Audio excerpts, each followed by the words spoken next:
भ्रमण का समय बताया है शाम को।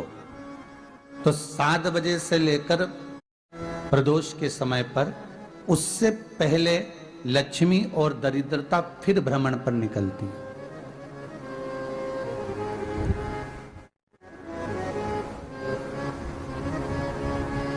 शिव भ्रमण कर कर जब वापिस आ जाते हैं, हिंदू धर्म में पीपल के वृक्ष की जो गणना वराह पुराण में करी गई है, 4 बजे से 7 बजे तक शिव के भ्रमण का समय बताया है शाम को। तो 7 बजे से लेकर फिर रात्रि 9 बजे तक लक्ष्मी और दरिद्रता फिर भ्रमण पर जाती है। इनका एक समय निश्चित है महाराज। भ्रमण कर कर आ जाना। अब इस बीच में जब लक्ष्मी और दरिद्रता दोनों निकल कर जा रही हैं, तो दोनों एक भाव रख कर जाती हैं कि आज हमको कहां प्रवेश करना है।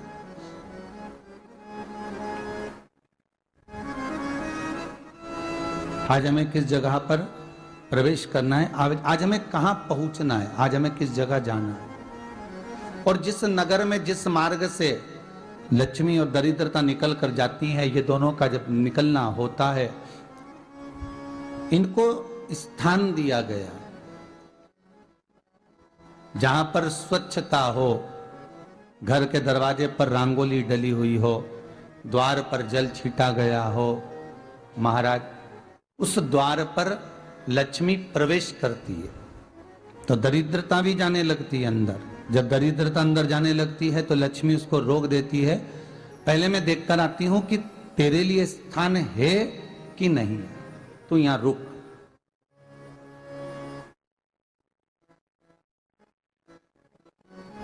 कुछ देर तक दरिद्रता बाहर खड़ी रहती है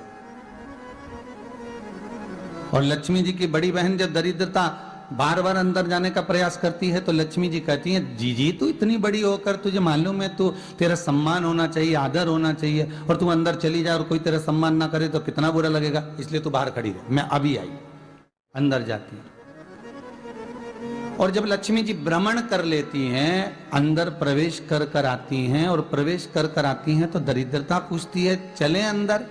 तो लक्ष्मी जी कहती हैं, तुझे मालूम नहीं है क्या जीजी कि जिस घर में मैं प्रवेश कर जाती हूं उस घर में फिर दरिद्रता नहीं जा सकती, क्योंकि ये तेरा वचन था, ये तेरा वचन था। अपन दोनों का जब मंगल विवाह हुआ था, मेरा विवाह जब नारायण के साथ में हुआ और तुम्हारा विवाह जब दुसाह मुनि के साथ हुआ, दरिद्रता का विवाह दुसा मुनि के साथ हुआ। जब अपना दोनों का विवाह हुआ था तो अपन दोनों ने एक वादा करा था कि जिस घर में लक्ष्मी प्रवेश कर जाएगी उस दिन फिर दरिद्रता नहीं जाएगी, और जिस घर में दरिद्रता प्रवेश कर जाएगी उस घर में फिर लक्ष्मी नहीं जाएगी। अब जब मैं अंदर देख कर आ गई हूं तो तू अंदर नहीं जा सकती, अर्थात लक्ष्मी के चरण जिस घर में पड़ गए उस घर में फिर दरिद्रता प्रवेश नहीं कर रही। चलते चलते फिर दरिद्रता ने देखा और लक्ष्मी जी इसको लेकर गई, और लक्ष्मी जी ने देखा कि इसके दरवाजे पर जल नहीं छीटा गया, इसके दरवाजे पर ना रंगोली डली है, इसका द्वार साफ नहीं हुआ है, इसके द्वार पर दीप नहीं है, इसके द्वार पर कलश नहीं है, इसके दरवाजे पर ढेर सारा कचरा पड़ा हुआ है, कोई श्वान कोई कुत्ता गंदगी भी कर कर चला गया है, कहीं बिल्ली ने गंदगी कर रखी है, कहीं जीवों ने कुछ गंदा गिरा रखा है। तो फिर लक्ष्मी जी कहती है, जी जी अब मैं होकर आ गई थी ना, अब तू जा, तू होकर आ। और दरिद्रता प्रवेश करती है तो अंदर जाकर क्या देखती है दरिद्रता कि इतनी सवेरे से मैं घूमने इनके दरवाजे पर आई और ये तो सब चादर तान के चकाचक गुर्राटा भर भर कर सो रहे हैं। तो दरिद्रता कह देती है, तुम्हारा भाग्य ही बेकार है, तुम्हें क्या करूं, तुम ऐसे ही सोते रहो। और दरिद्रता गुस्से में बाहर निकल कर आती है, लक्ष्मी से कहती है, लक्ष्मी तू इसके घर में जाना ही मत ही। तो दरिद्रता को कहती है, जीजी तेरी बात नहीं मानूंगी क्या मैं? लक्ष्मी जी बोली, मैं तेरी बात नहीं मानूंगी, बिल्कुल नहीं जाऊंगी इसके घर में, तू चिंता मत कर, चल आगे चले। फिर आगे बढ़े। ये लक्ष्मी और दरिद्रता का प्रवेश है। आपके घर का द्वार, आपके घर का दरवाजा। फिर निवेदन करूंगा एक बहुत सुंदर बात, हमें महाराष्ट्र से सीखना चाहिए, हमें साउथ से सीखना चाहिए, दक्षिण से। जिस समय पर भक्ति देवी यमुना जी के घाट पर रो रही थी अपने पुत्र ज्ञान और वैराग्य को गोदी में लेकर, समय देवऋषि नारद ने प्रश्न किया था कि तुम कहां पर पोषित हुई हो, तुम्हें ऊर्जा कहां से प्राप्त हुई? तो कहा मैं गुजरात से तो चली हूं। और वहां से चलती चलती भक्ति देवी कहती है मैं बहुत दुखी होकर, बूढ़ी होकर, द्रवित होकर, बड़ी दुख में वहां से चलते चलते जब मैं महाराष्ट्र में पहुंची तो मैंने वहां जाकर देखा कि वहां पर लोग हर पल हर घड़ी ब्रह्म मुहूर्त में उठकर स्मरण करते हैं, नाम जाप करते हैं और दरवाजे पर जल छीट कर रंगोली डालते हैं।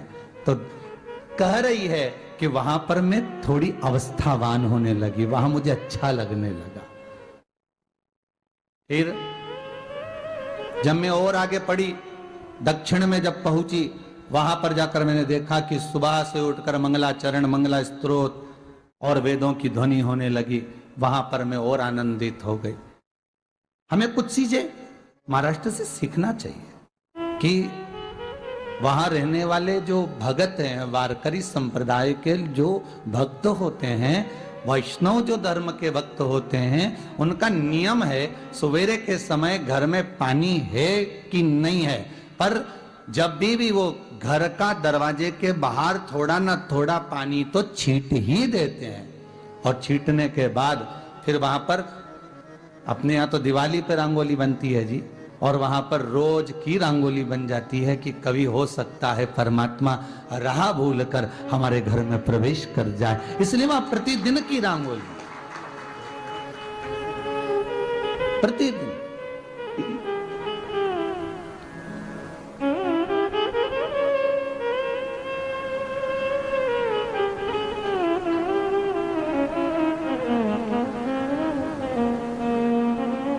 हमें सीखना चाहिए थोड़ा सा।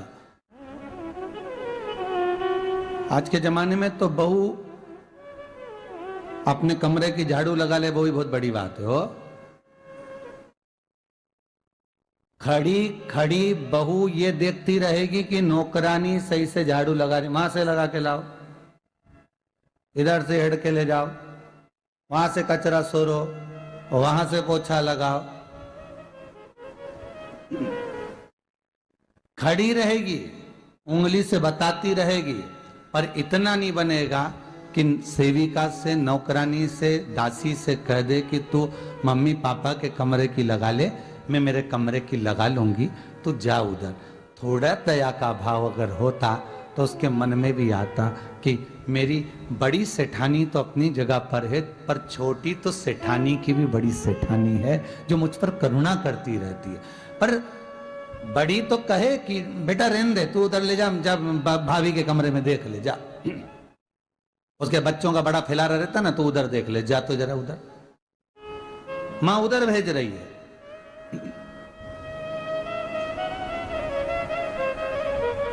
थोड़ा सेवा का भाव हमारे भीतर हो। और एक निवेदन तो हमेशा करा है और अब आज भी करता हूं, पूरे घर की सफाई करवाओ, पूरे घर में तुम पोछा झाड़ू जो चाहे करवाओ, मना नहीं है। पर एक निवेदन है, रसोई घर के अंदर बहू और बेटी ही जाकर भोजन बनाए तो अन्नपूर्णा सदा कृपा करती है महाराज।